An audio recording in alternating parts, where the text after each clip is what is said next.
Boa noite, irmãos. Graça e paz seja com todos. Terminada a chamada Semana Santa, pensei em a gente começar a estudar algumas coisas que, de certa forma, antecederam a chamada Semana Santa. E Jesus faz uma oração que eu diria que é uma das mais bonitas orações registradas na palavra de Deus. Aliás, não é surpresa, vindo dele, né? Seria exatamente esse propósito. Hoje eu quero dirigir aqui um estudo bíblico com vocês, não é propriamente um sermão, é um estudo bíblico, baseado no Evangelho de João, capítulo 17, que se refere à oração sacerdotal de Jesus. Regularmente, nas quartas-feiras, a gente tem o nosso estudo aqui na igreja, então hoje você está recebendo esse estudo aí na sua casa, dessa maneira, apropriado para esse dia.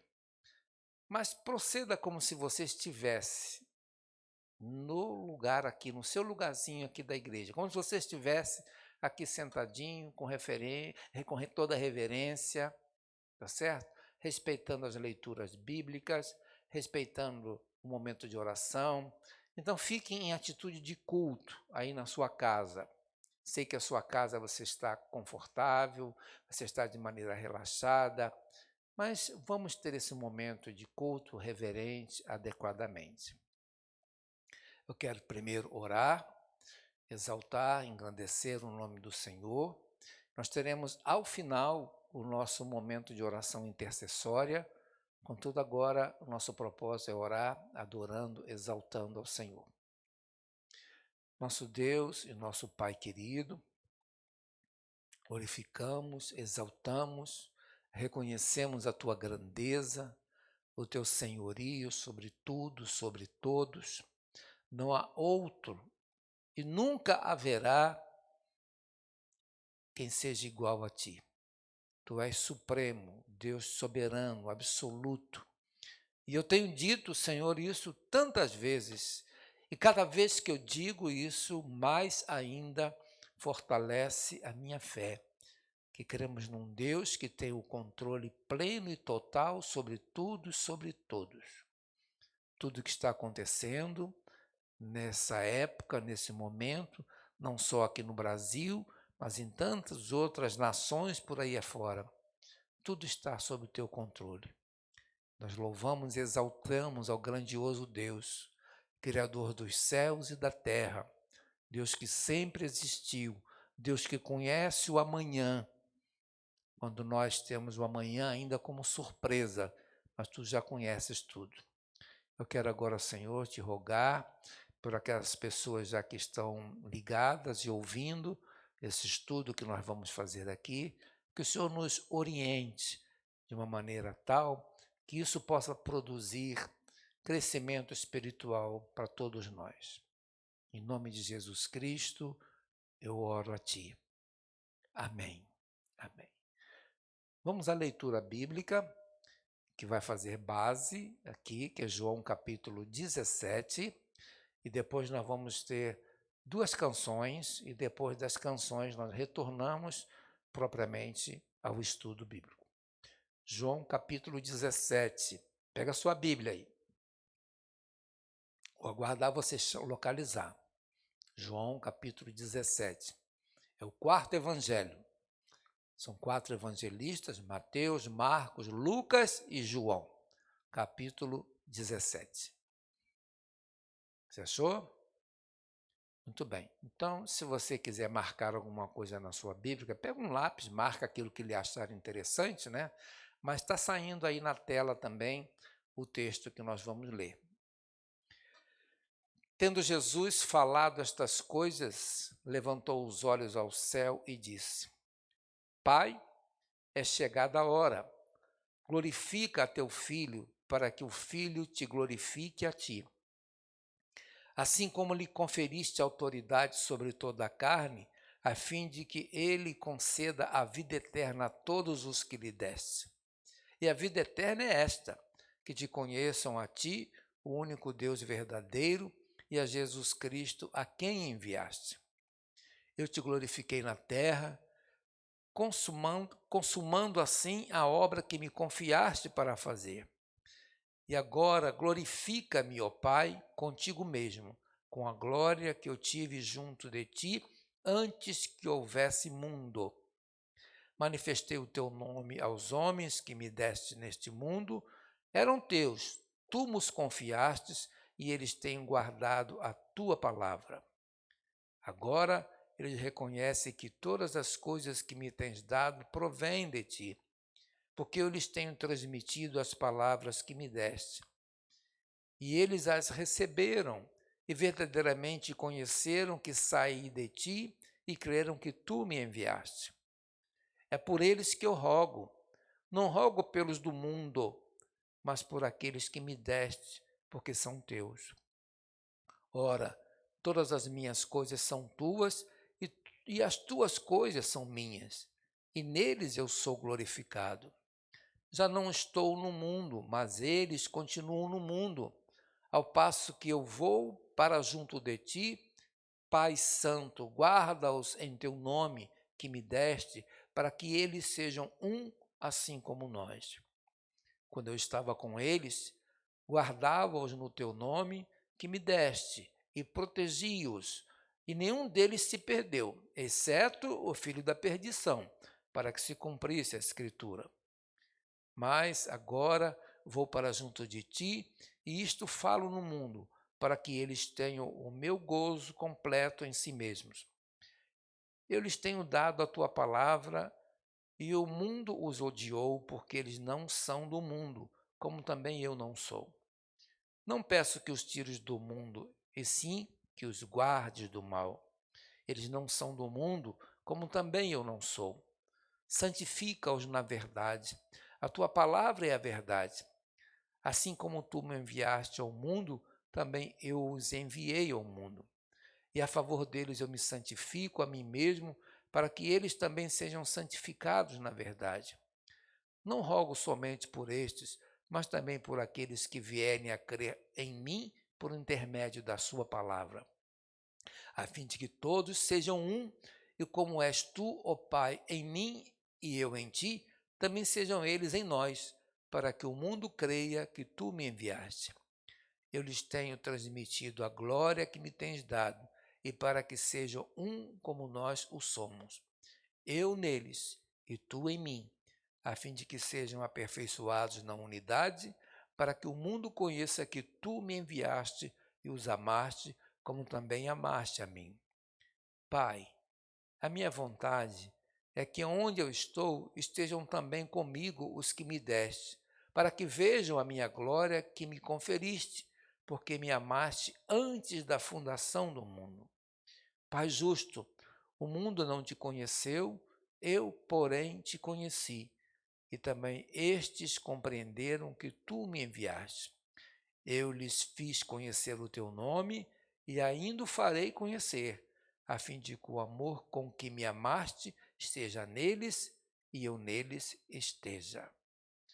Esse é o texto que nós vamos explorar rapidamente. Então, não fecha a Bíblia, deixa a Bíblia aí. Nós vamos ouvir duas canções agora neste momento.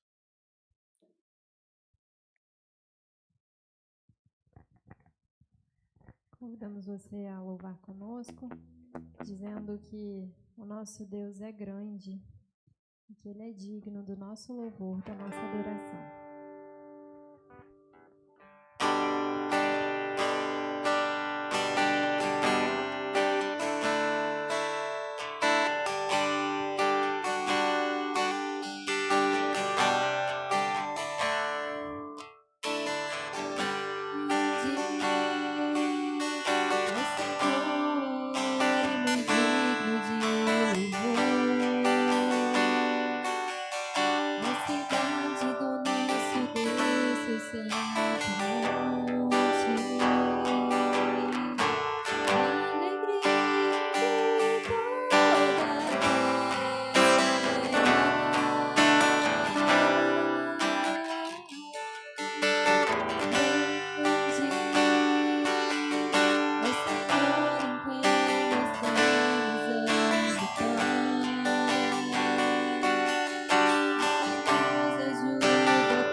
Muito bem, conforme eu te pedi antes, por favor, mantenha a sua Bíblia aberta. João capítulo 17. Esta é a mais bela declaração de amor de Jesus Cristo pelo seu povo.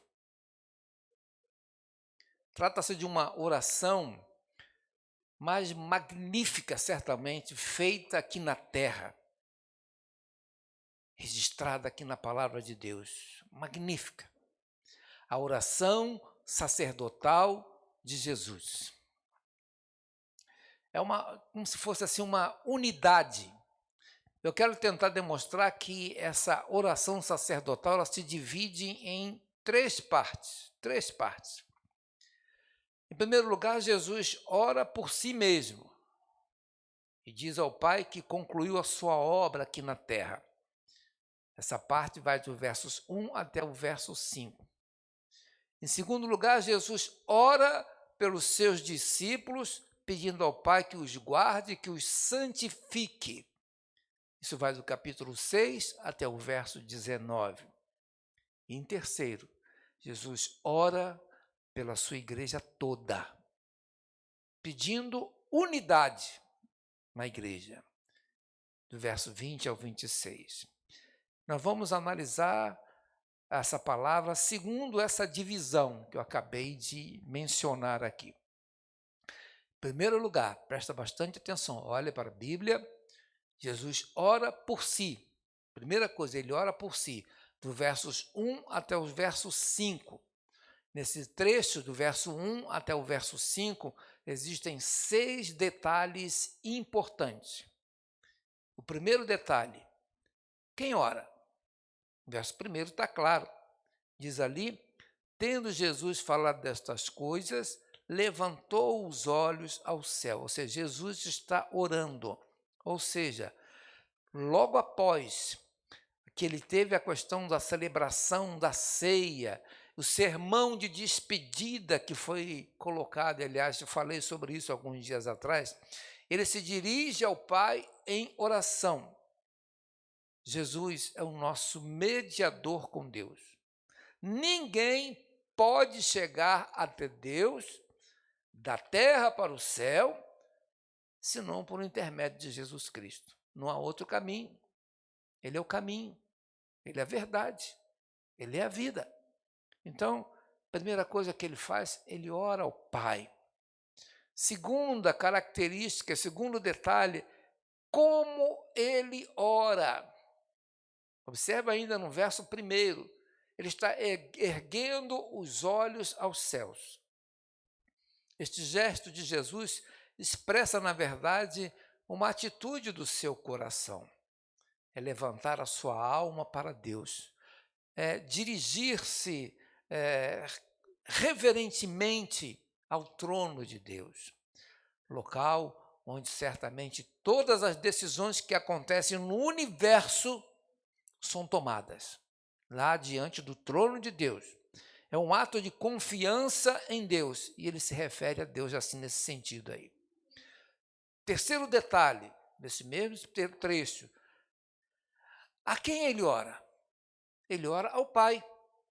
Jesus chama Deus de Pai como Filho unigênito, que é igual, ele é coeterno com o Pai. Ele ora ao Pai com carinho, com respeito, com confiança.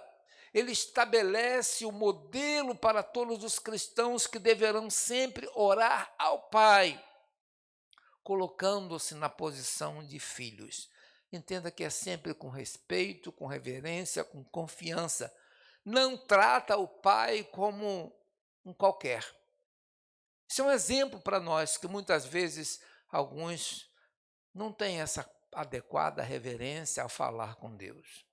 Aliás, a gente vê isso em situações de pessoas que não têm o temor de Deus, até que se referem ao cara lá de cima. Isso é uma falta de respeito, primeiro chamando Deus dessa natureza assim. Então, quando é que ele ora? Ainda estou me referindo entre os versos 1 e o verso 5. Numa hora determinada. A vida de Jesus obedeceu a uma agenda divina ou um cronograma determinado que foi pela Trindade. Ou seja, tudo o que aconteceu, aconteceu no tempo certo, num tempo correto. João sempre destacou que todos os dias de Jesus estavam contados, estavam determinados. Foi muito bem esclarecido isso daqui. E outro detalhe, o quinto detalhe, o que ele ora?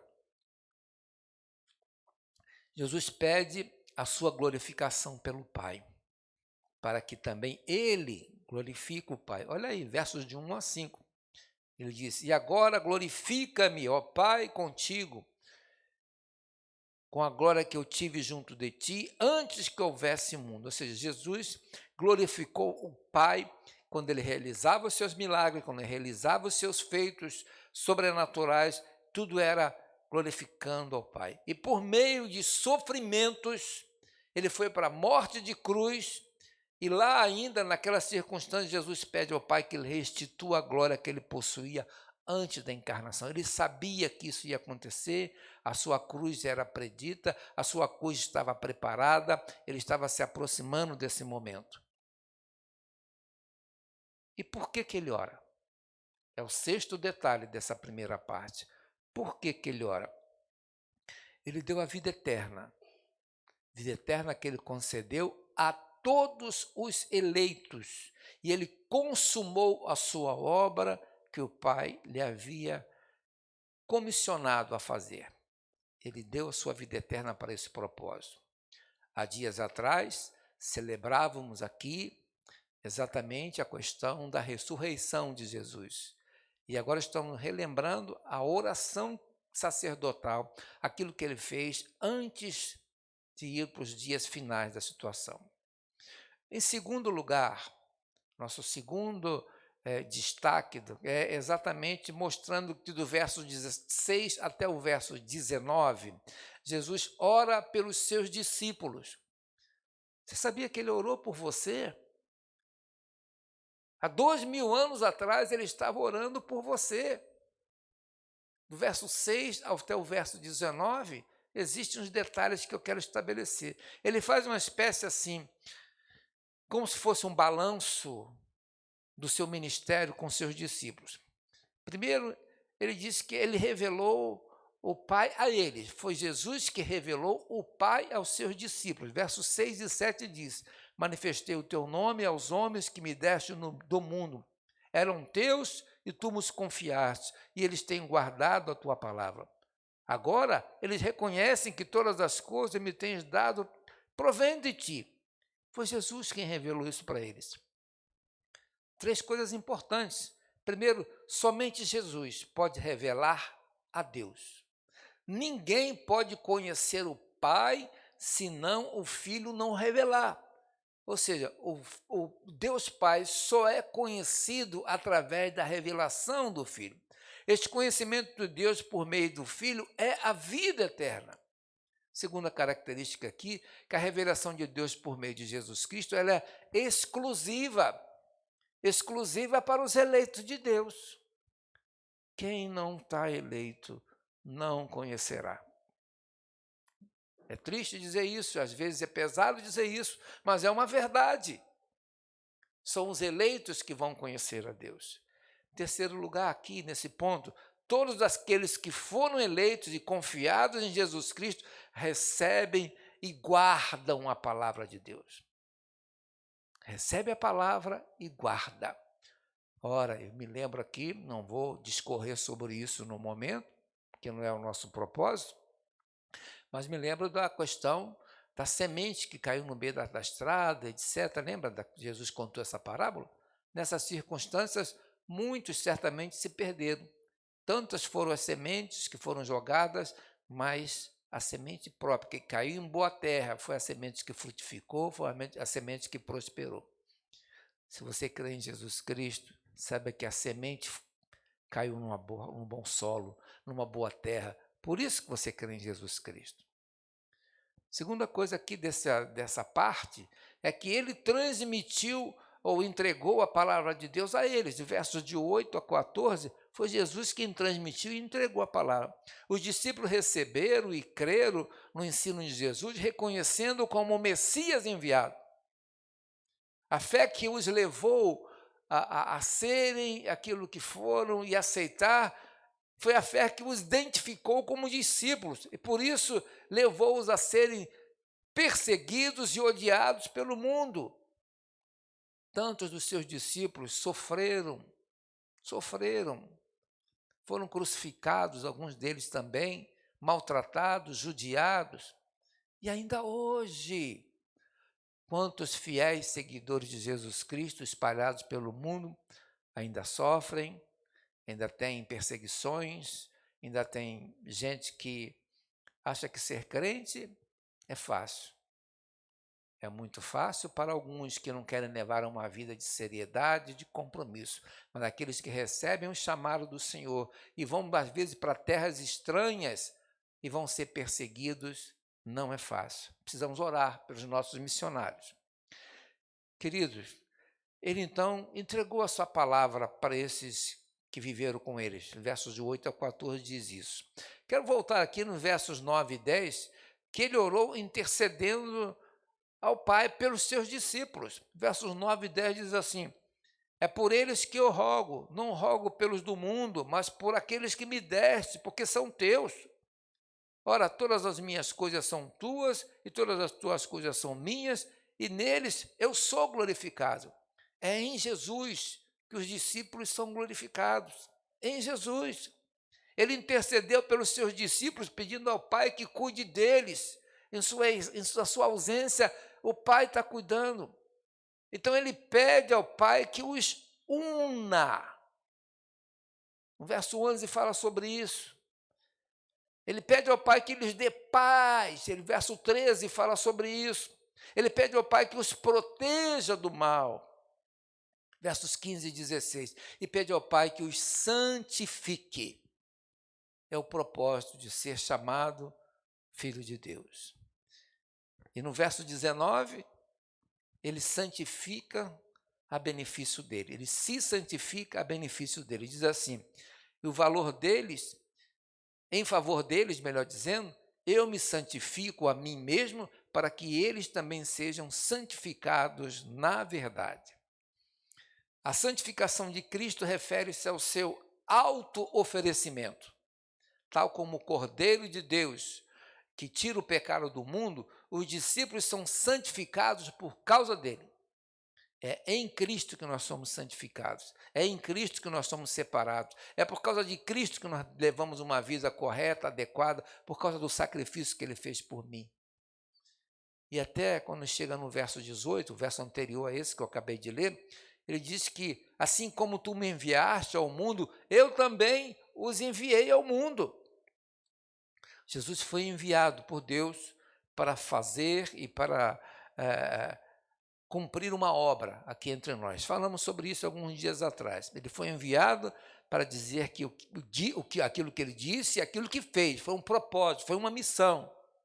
E a missão da igreja é uma continuidade dessa missão de Jesus. Esse trabalho não vai ser feito por anjos. Eu tenho dito isso aqui na igreja. Esse é um trabalho para ser feito por nós. Nós que temos que ir cumprir o ide de Jesus. Nós que temos que obedecer. Nós que temos que caminhar nesse sentido, nesse propósito. E final, a parte final, versos 20 a 26, Jesus ora por sua igreja. Ele vai dizer assim: não rogo somente por estes, mas também por aqueles que vierem a crer em mim por intermédio da sua palavra. Você crê em Jesus como seu Senhor e Salvador? É porque você foi fruto da oração de Jesus há 2000 anos atrás. Ele continua observando esse detalhe. Verso 21, a fim de que todos sejam um, e como és tu, ó Pai, em mim e eu em ti, também sejam eles em nós, para que o mundo creia que tu me enviaste. Eu lhes tenho transmitido a glória que me tens dado, para que sejam um como nós o somos. Eu neles e tu em mim, a fim de que sejam aperfeiçoados na unidade, para que o mundo conheça que tu me enviaste e os amaste, como também amaste a mim. Pai, a minha vontade é que onde eu estou eles estejam também comigo, e os que me deste estejam assim, para que vejam a minha glória que me conferiste, porque me amaste antes da fundação do mundo. Pai justo, o mundo não te conheceu, eu, porém, te conheci, e também estes compreenderam que tu me enviaste. Eu lhes fiz conhecer o teu nome, e ainda o farei conhecer, a fim de que o amor com que me amaste esteja neles e eu neles esteja. Isso é um exemplo para todos nós, conquanto igreja.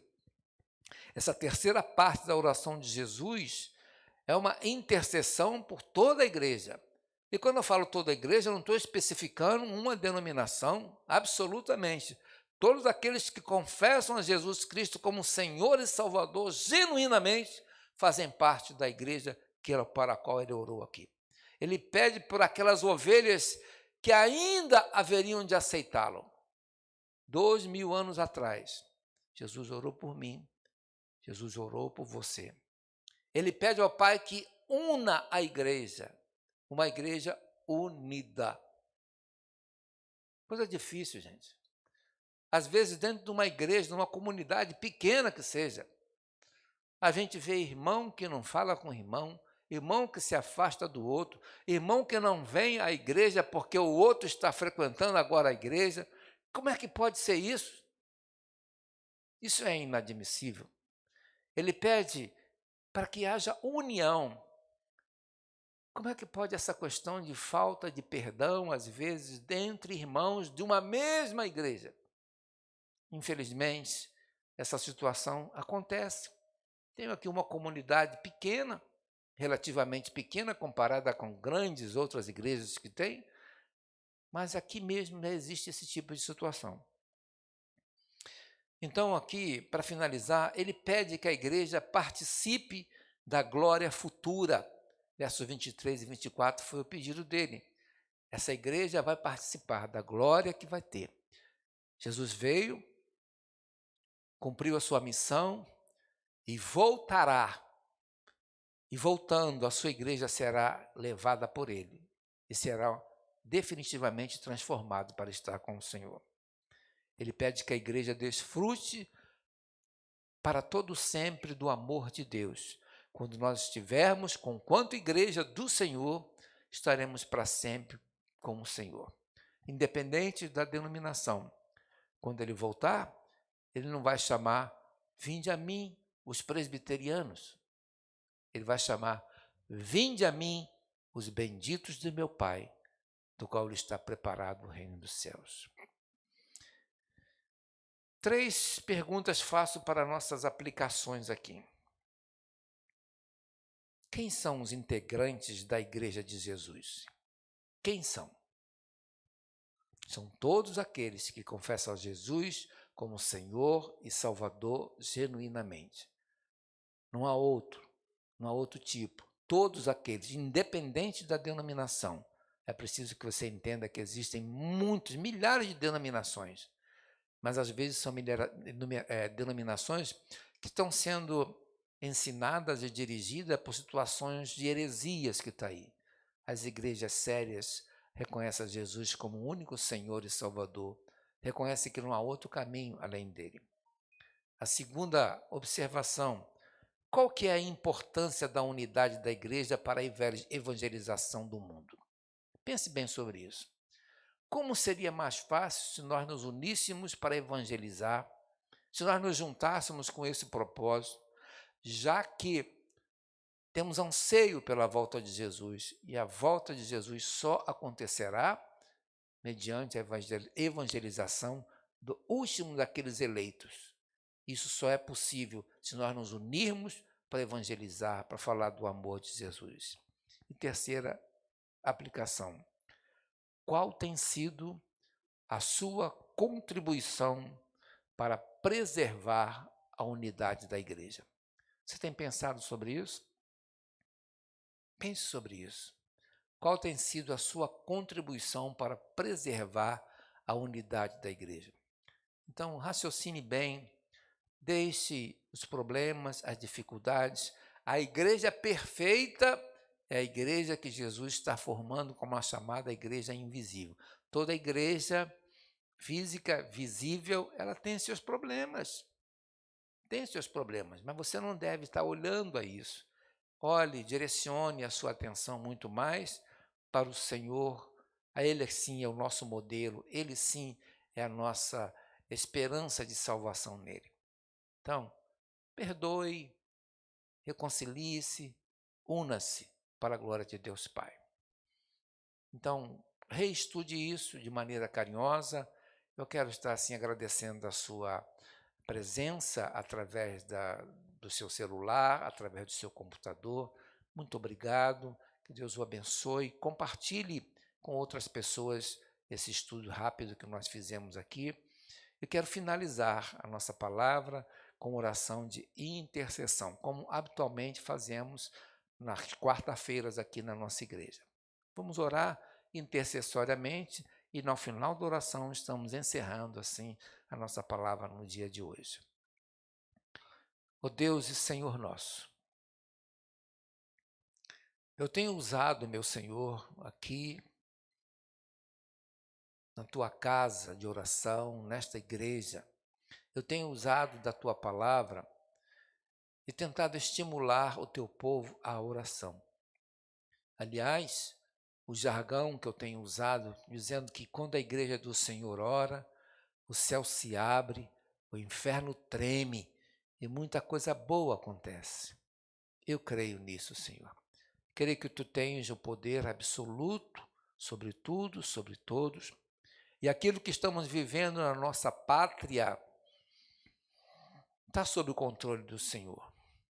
Por isso eu quero orar a Ti nesse instante, te rogando pelo livramento, especialmente daqueles médicos, enfermeiras, que trabalham nos hospitais, nas clínicas, nos postos de saúde, incluo nisso também, mesmo os funcionários da limpeza dos hospitais correm risco ali, que o Senhor os preserve, os livre do mal, dessa situação do coronavírus, que tem ceifado vidas e tem, por certo, atrapalhado também muita gente na sua questão de trabalho, de emprego. Deus, eu quero te rogar que o Senhor dê sabedoria a esses cientistas para que possam descobrir o mais rápido possível a vacina, o tratamento adequado, para que vidas sejam poupadas. Oh, meu Senhor, tu tens planos que diferem dos nossos, mas nós cremos que este tempo de dificuldade, de sofrimento está acabando. Quantos empresários, ó Deus, quantas pessoas que estão perdendo seu emprego, que o Senhor possa trazer solução, entrar com providência na vida dessas pessoas para que nada lhes falte. Eu quero orar a Ti por aqueles que estão enfermos, Tu que és chamado de Jeová Rafá, Deus que cura. Vai ao encontro dessas pessoas, restaurando, curando as suas enfermidades, fazendo com que elas se levantem do leito, para que haja fortalecimento do seu organismo resistente a essa dificuldade desse vírus. Abençoa aqueles que nos ouviram, aqueles nossos amigos, aqueles nossos irmãos, que o Senhor nos abençoe poderosamente da cabeça aos pés. Dá-lhes assim a tua bênção, que a graça redentora de Cristo Jesus, que o amor grandioso de Deus Pai e as ternas consolações do Espírito Santo sejam com o povo de Deus espalhados pela face da terra, hoje e para todo sempre. Amém. Amém. Deus te abençoe. Muito obrigado. Fique com Deus. Amém.